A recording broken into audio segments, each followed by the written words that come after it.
Students, we are going to solve the final accounts question here.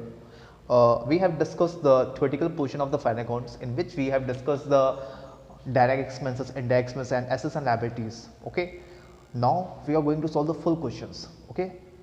So I have book. I am seeing a question from the book and you will see question number 6 of 86 in page number 86. Okay. So this is the trial balance of G. Vishwanath. Okay, we have to prepare the final counts at the 30 June 2019. See, first of all you know the format of the question. आपको पहले format बताना चाहिए कि आपको कैसे question को record करना है, कैसे क्वेश्चन को करना है. तो सबसे पहले तो आप जिसकी बुक्स में अकाउंटिंग करने जा रहे हो, जिसकी बुक्स में फाइनल कॉस्ट बनाने जा रहे हो, पहले उसका नाम लिखना पड़ेगा. उसके बाद trading profit and loss account का फॉर्मेट बनाना पड़ेगा. देखिए, ट्रेडिंग और प्रॉफिट और लॉस अकाउंट सेपरेट नहीं बनता, ये एक ही साथ बनता है. आपको बस ट्रेडिंग अकाउंट कंप्लीट करने के बाद आप प्रॉफिट एंड लॉस अकाउंट उसी के नीचे से स्टार्ट हो जाएगा. ठीक है, तो ये आपका ट्रायल बैलेंस है, उसमें कुछ इन्फॉर्मेशन गिवन है. उन्हीं इन्फॉर्मेशन को हम लोग फिल्टर करके इधर भेजेंगे. फिल्टर करके मतलब छाटेंगे कि कौन सी डायरेक्ट एक्सपेंस है, कौन सी इनडायरेक्ट एक्सपेंस है एंड ऑल दीज थिंग्स. ठीक है, तो फर्स्ट ऑफ ऑल तो आपको सबसे पहले आपको दिख रहा होगा स्टॉक एज ऑन 1 जुलाई 1/7/2018. ठीक है, तो स्टॉक कितना है आपका 28,000. तो सबसे पहले आप ओपनिंग स्टॉक भेजोगे.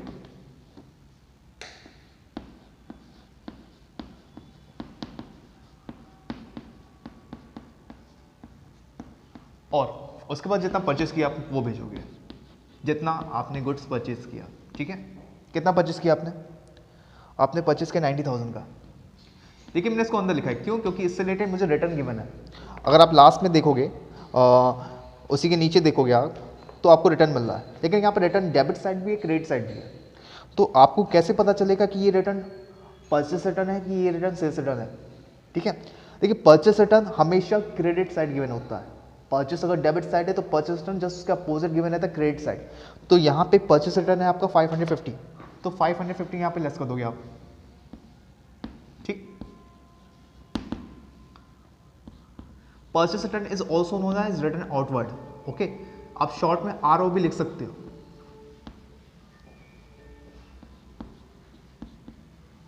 ओके,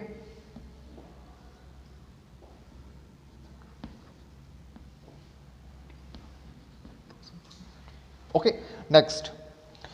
अब आपको जितनी भी डायरेक्ट एक्सपेंसेस है वो भेजनी है. आपको डायरेक्ट एक्सपेंस दिख रही होगी, आप कह रहे हो सैलरी एंड वेजेस, बट बेटा सैलरी एंड वेजेस के साथ सैलरी भी है. If it is salary and wages it will be transfer to PL account, it will be considered as an indirect expense. But अगर यहाँ पे वेजेस और salary होता तो हम लोग इसको ट्रांसफर करते ट्रेडिंग में. ठीक है, उसके नीचे आपको दिख रहा होगा carriage inward. You will send carriage inward to the debit side. ठीक, अमाउंट हम लोग बाद में भेज रहे हैं एक साथ. उसके बाद आपको दिख रहा होगा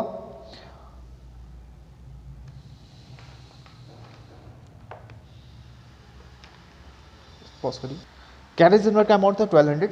उसके बाद हम लोग भेजेंगे बाई सेल्स. ठीक है, जितना आपने इस साल सेल किया. ठीक है, sales is a direct income, direct expense इधर, डायरेक्ट इनकम इधर. सेल्स कितना किया आपने सेल किया 1,72,000 का. ठीक, और उसमें से रिटर्न क्या कर देंगे माइनस. ठीक, sales return is also known as return inward. Return inward कितना है भाई, आपको परचेस रिटर्न कितना था बेटा, परचेस रिटर्न था आपका 550, तो सेल्स रिटर्न होगा आपका 750. ओके, 750 हम लोग यहाँ पे लेस करके बाकी का जो अमाउंट है हम लोग बाहर शो कर देंगे. एट लास्ट उसमें जाएगा closing stock. Okay, closing stock is usually given at the end of the trial balance. अगर आप ट्रायल बैलेंस में देखोगे आपको नीचे मिलेगा 25,000 स्टॉक. ठीक है, this is the closing stock. Now you have to total this side and this side. If this side is greater than this side, if credit side is greater than this side then it's gross profit, and if this side is greater than this side then it's gross loss. बेटा what do you mean by gross profit, gross loss? बेटा gross profit वो होता है जो कि ऊपरी profit होता है, मतलब वो प्रॉफिट जो कि एक्चुअल प्रॉफिट नहीं है. ठीक है, हमें ऊपरी प्रॉफिट, जैसे कि अगर आपने एक सिलेंडर पे देखा है, सिलेंडर पे क्या लिखा रहता है, क्या होता है ग्रॉस वेट, एक होता है नेट वेट. ग्रॉस वेट समझते हो ना, कि वो प्रॉफिट वो वेट जो कि उसमें सिलेंडर की भी जो आउटर जो है उसका वेट इंक्लूड होता है, और जो नेट वेट होता है उस गैस का एक्चुअल वेट होता है.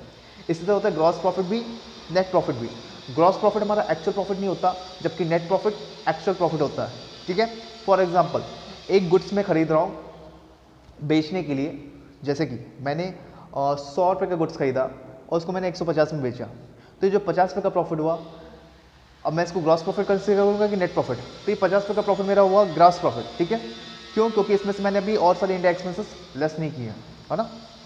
अगर मैं इसमें से इंडायरेक्ट एक्सपेंसेस भी लेस कर देता हूँ, जैसे कि पैकिंग हो गया, एडवर्टीजमेंट हो गया, या जितनी भी तरह के इंडायरेक्ट एक्सपेंसेस है, उसको लेस करने के बाद जो प्रॉफिट आया वो मेरा नेट प्रॉफिट होगा, ठीक है। और वो प्रॉफिट ही मेरा एक्चुअल प्रॉफिट होगा। आपका एक्चुअल प्रॉफिट पता चलता है प्रॉफिट और लॉस बनाने से, तो हम लोग प्रॉफिट और लॉस बनाने जा रहे हैं, ठीक है। लेकिन उससे पहले हम लोग जान लेंगे कि हमें ग्रॉस प्रॉफिट और ग्रॉस लॉस हुआ। बेटा हम लोग ने इस साइड का टोटल किया, हमारा आया 1,96,250, ठीक है। इस साइड का टोटल किया तो मेरा आया 1,18,650, ठीक। तो ये साइड इस साइड से ज़्यादा है, तो मतलब मेरा क्या है, ग्रॉस प्रॉफिट है ना। मतलब हम लोग ने एक्सपेंडिचर कम किया और सेल ज़्यादा पे किया, तो ये हमारा हो जाता है ग्रॉस प्रॉफिट। और ग्रॉस प्रॉफिट आएगा तो हमारा हमेशा इस साइड शो करेगा, टू ग्रॉस प्रॉफिट CD, ठीक। इस साइड को इस साइड से माइनस करेंगे, जिस साइड पे बैलेंस कम होगा, इस साइड बैलेंस कम है तो इधर भेज देंगे टू ग्रॉस प्रॉफिट। आप इसको CD भी लिख सकते हो, मतलब बैलेंस कैरिड डाउन, या आप इसको gross profit transfer to PL account ये भी लिख सकते हो, ठीक है। कितना 77,600, ओके। उसके बाद हम लोग क्या कर देंगे, टोटलिंग कर देंगे। टोटलिंग हो जाएगी 1,96,250, okay. So this is our trading call. अब इसी के आगे हम लोग प्रॉफिट और लॉस अकाउंट कंटिन्यू कर देंगे। फिलहाल यहाँ पे स्पेस नहीं है, मैं इसको इरेज कर करके उस पर कंटिन्यू कर रहा हूँ, ओके। ओके सो स्टूडेंट्स, हम लोग ने ट्रेडिंग बना लिया, बनाते प्रॉफिट एंड लॉस अकाउंट, ठीक। सबसे पहले ग्रॉस प्रॉफिट हम लोग ट्रांसफर करेंगे PL में, तो प्रॉफिट इस साइड ट्रांसफर होता है, जस्ट अपोजिट ऑफ इधर, okay. By gross profit BD means brought down, मतलब जो प्रॉफिट था उसका बैलेंस ब्रॉड डाउन, नीचे लाया गया, ओके। तो प्रॉफिट था हमारा 77,600। अब हम लोग यहाँ से सारी इनडायरेक्ट एक्सपेंसेस को आइडेंटिफाई करेंगे। As you know, indirect expenses are related to the not directly related to the manufacturing of the goods. वो एक्सपेंसेस जो कि डायरेक्टली मैन्युफैक्चरिंग से रिलेटेड नहीं होती हैं, उन्हीं को हम लोग इनडायरेक्ट एक्सपेंसेस कहते हैं। तो उन्हीं इनडायरेक्ट एक्सपेंसेस को हम लोग जानने जा रहे हैं, ठीक है। आपको सबसे पहली इनडायरेक्ट एक्सपेंस दिख रही होगी डिस्काउंट, ठीक। पॉज करिए। ओके सो स्टूडेंट्स, आपको पहले दिख रहा होगा डिस्काउंट। देखो डिस्काउंट, वो डिस्काउंट जो कि हम लोग कैश डिस्काउंट देते हैं, किसको, अपने कस्टमर्स को, ठीक है। ये भी एक तरह का एक्सपेंस है, बट ये कौन सा एक्सपेंस है, इनडायरेक्ट एक्सपेंस है, क्योंकि ये डायरेक्टली किसी भी तरह से मैन्युफैक्चरिंग से रिलेटेड नहीं है। अगर ये मैन्युफैक्चरिंग से रिलेटेड एक्सपेंस होता तो हम लोग उसको ट्रेडिंग में भेजते हैं, बट ये मैन्युफैक्चरिंग से नहीं है तो हम लोग उसको भेजेंगे PL के डेबिट में, ठीक। बट ये डिस्काउंट दोनों साइड गिवन है, इसका बैलेंस डेबिट साइड भी क्रेडिट साइड भी। आपको पता है डेबिट साइड में कितनी जितनी भी चीज़ें होती हैं वो होती हैं या तो आपकी एसेट्स या तो एक्सपेंस। डिस्काउंट के केस में यहाँ पे डेबिट साइड में गिवन है तो ये जाहिर सी बात एक्सपेंस है, बट क्रेडिट साइड का जो बैलेंस है वो क्या हो जाएगा आपके लिए, इनकम हो जाएगा। तो डिस्काउंट PL के डेबिट में तो जाएगा, साथ ही साथ PL के क्रेडिट में भी जाएगा। क्रेडिट वाला बैलेंस जो PL के डेबिट में जाएगा उसको भेजेंगे हम लोग PL के डेबिट पे, जो डेबिट साइड वाला बैलेंस है डिस्काउंट 250। वहीं जो क्रेडिट साइड का बैलेंस है उसको हम लोग भेजेंगे PL के क्रेडिट में 300। फिर आप देखेंगे सैलरी एंड वेजेस, ये आपको दिया गया है, तो सैलरी एंड वेजेस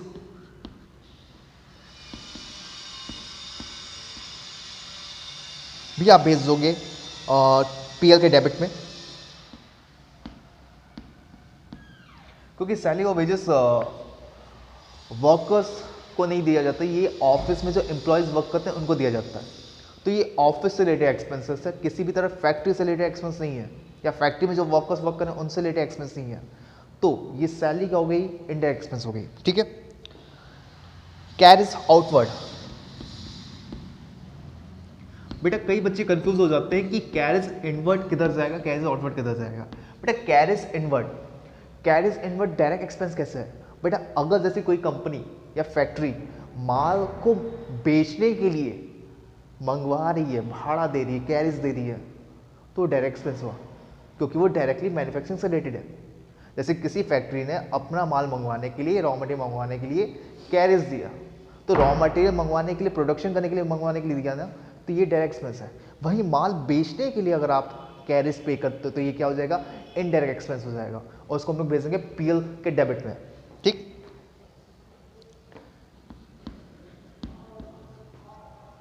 इंश्योरेंस, कई बार कंपनीज फ्यूचर में होने वाले लॉसेस से बचने के लिए अपने प्रोडक्ट्स को, अपने गुड्स को इंश्योर करवा देती है, अपने बिजनेसेस को इंश्योरेंस करवाती हैं, कई तरीके के इंश्योरेंस। ये इंश्योरेंस किसी भी तरह से मैन्युफैक्चरिंग से रिलेटेड नहीं होते, तो ये भी किधर जाएंगे, पीएल के डेबिट में।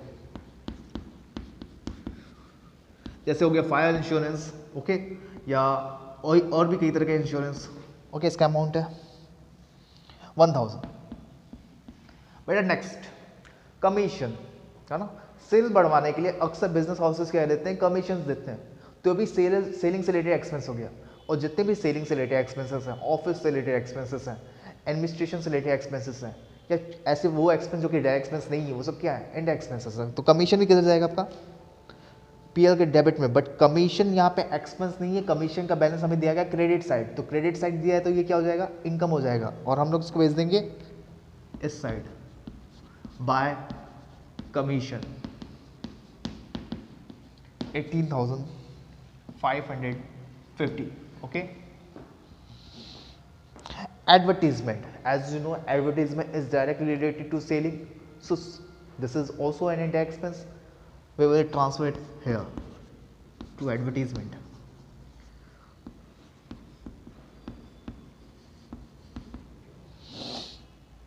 $2,000। बेटा अभी तक का जो प्रॉफिट था आपका कितना था, 77,600। ये क्या है, ये वो प्रॉफिट है जिसमें से अभी इनडायरेक्ट एक्सपेंसेस लेस नहीं है, ये एक्चुअल प्रॉफिट नहीं है, ये ऊपरी प्रॉफिट है जैसे मैंने बताया। अब इन सारी इनडायरेक्ट एक्सपेंसेस को लेस कर करके, इनडायरेक्ट इनकम्स को ऐड करके जो प्रॉफिट आया, ये आपका एक्चुअल प्रॉफिट है, ये आपकी एक्चुअल अर्निंग है, ठीक है, जो कि आपको प्रॉफिट और लॉस बताता है, ठीक। अब आप इस साइड को टोटल करोगे, इस साइड को टोटल करोगे, if this side is greater than this side then it's net profit, but if this side is greater than this side then it's net loss. That means your expenses are more than your incomes, so simply it is net loss, okay sir। so मैंने इस side का total किया, ये आया 96,450, वहीं इस side का total करने के बाद आया ये, ठीक। जाहिर सी बात है ये साइड इस साइड से ज़्यादा है, तुम्हारा क्या आएगा, नेट प्रॉफिट आएगा। कितना ज़्यादा है, इसको मैंने माइनस किया तो आंसर आया बेटा 58,700, ठीक है, it's 58,700, this is the answer and this is the net profit। और बैलेंस किस साइड कम है, जिस साइड बैलेंस कम होगा आप उस साइड लिखोगे, बैलेंस इस साइड कम है ना तो आप इस साइड लिखोगे टू नेट प्रॉफिट, और यहां पे लिख देंगे हम लोग ट्रांसफर टू कैपिटल अकाउंट। अच्छा ये नेट प्रॉफिट कैपिटल अकाउंट में ट्रांसफर क्या होता है, इसके पीछे मैं रीजन बताता हूं, ठीक। ये नेट प्रॉफिट वापस से ओनर की कैपिटल में ऐड हो जाता है, इसके पीछे रीज़न ये है कि अकाउंटिंग जो होती है, जो बिजनेस अकाउंटिंग के हिसाब से जो बिजनेसमैन होता है वो एम्बिशियस होता है, एम्बिशियस भी जो कि बहुत सारी इच्छाएं रखने वाला होता है, जो कि ग्रो करना चाहता है बिजनेस में, जो भी उसको रिटर्न मिलता है वो वापस से ही अपने बिजनेस में इन्वेस्ट कर देता है, मतलब वापस से ही अपनी कैपिटल में लगा देता है, बिजनेस में लगा देता है।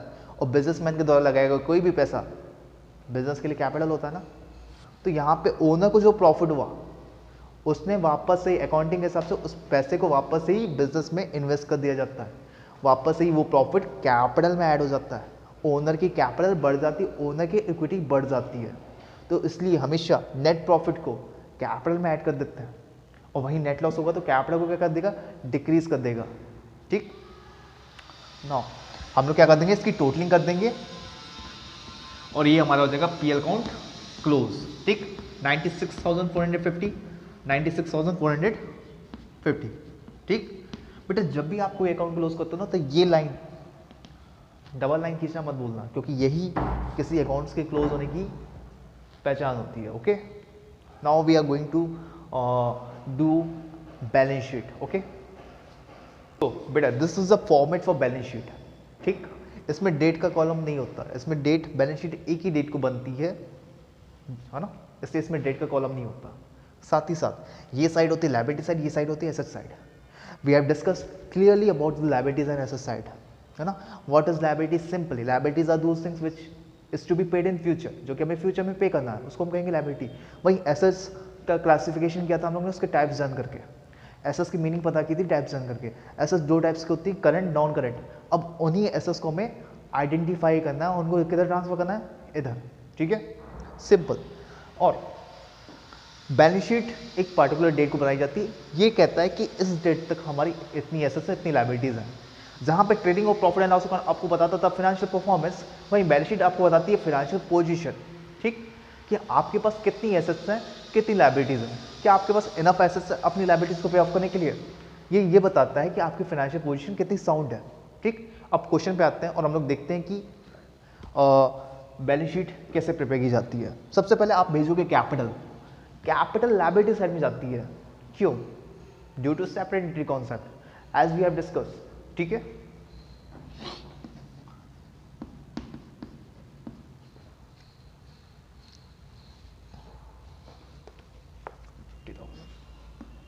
बेटा कैपिटल 50,000 है। अब देखो मैंने इसका अमाउंट अंदर लिखा है, क्यों? क्योंकि इसमें नेट प्रॉफिट में मुझे क्या करना है, ऐड करना है, वही ड्राइंग लेस करना है। ड्राइंग क्या होता है?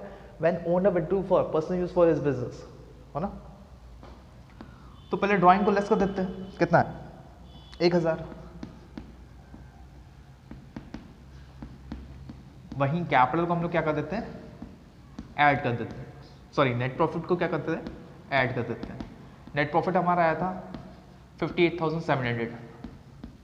Okay, 8 9 17 7 1,07,700। Okay, now we have to identify the liabilities.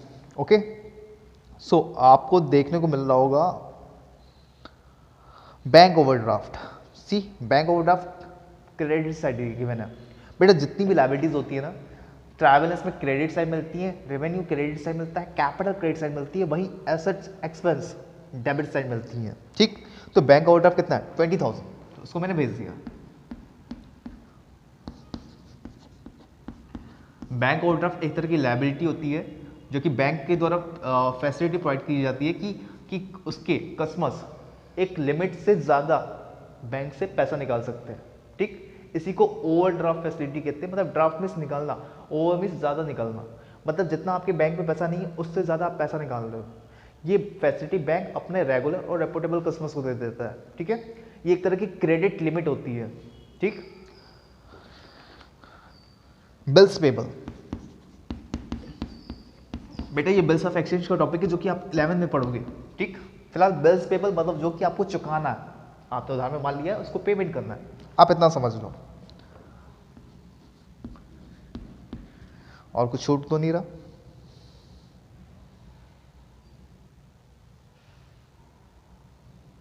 Sundry creditors, sundry creditors कौन होते हैं आपको पता ही है। Person whom goods purchase on credit is known as sundry, is known as creditors. ठीक है बेटा, सन्ड्री का वर्ड मतलब क्या होता है? सन्ड्री मीन्स तरह तरह के क्रेडिटर्स, है ना। आपने तरह तरह के क्रेडिटर्स से उधार लिया है, राम से उधार लिया, श्याम से उधार लिया, मोहन से उधार लिया, तो उन सबको मिक्सअप करके एक ही जगह शो कर दिया जाता है। इसी को कहते हैं सन्ड्री क्रेडिटर्स। ठीक है, कितना है 15,000। बेटा आपने लायबिलिटी साइड में सारी चीज़ें भेज दी, इसका टोटल मैच हो जाएगा। ठीक है, अब हम लोग भेजते हैं एसेट साइड। एसेट साइड में सबसे पहले आपको दिख रहा है लूज टूल्स। ये लूज टूल्स क्या है? लूज टूल्स का मतलब होता है कि एक फैक्ट्रीज में बेटा पेचकस होता है, प्लास होता है ना, स्क्रू ड्राइवर होता है, ये सारी चीज़ें क्या है लूज टूल्स में आते हैं। ठीक है, ये भी कहीं ना कहीं एसेट्स होते हैं क्योंकि ये लॉन्ग टर्म पर्पस के लिए खरीदे जाते हैं, फ्यूचर में इकोनॉमिक बेनिफिट्स देते हैं, और ये नॉन करेंट एसेट्स होते हैं। ठीक है, और ये रीसेल करने के लिए नहीं खरीदे जाते हैं। ठीक है, लूज टूल्स का अमाउंट है आपका 1,000। Sundry debtors, sundry debtors just opposite of sundry creditors. Sundry creditors क्या थे? जिनसे आपने उधार में माल खरीदा। सन्ड्री डेटर्स होते हैं जिनको आपने उधार में माल बेचा। ये आपके लिए होते हैं current assets. Current assets means जिनको आप कभी भी कैश में कन्वर्ट कर सकते हो। सन्ड्री डेटर्स और करंट एसेट्स बिकॉज इनसे पैसा मिल जाएगा तो ये क्या हो जाएंगे, कैश में कन्वर्ट हो जाएंगे ना, तो ये हमारे लिए क्या है, करंट एसेट्स हैं। ठीक, land and building, land and building is a type of non current assets as you know.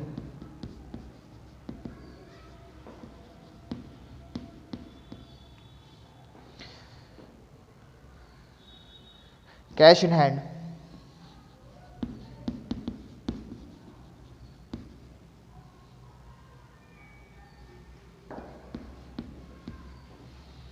bill receivable is also a type of current assets.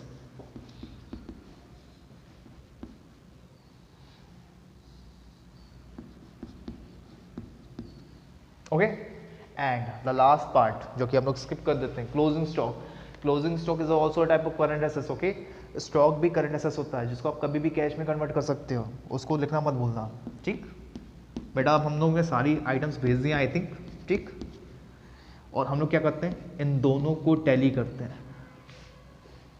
अगर ये दोनों का टैली मैच हो जाता है तो मतलब आपकी बैलेंस शीट क्या है, सही है। ठीक,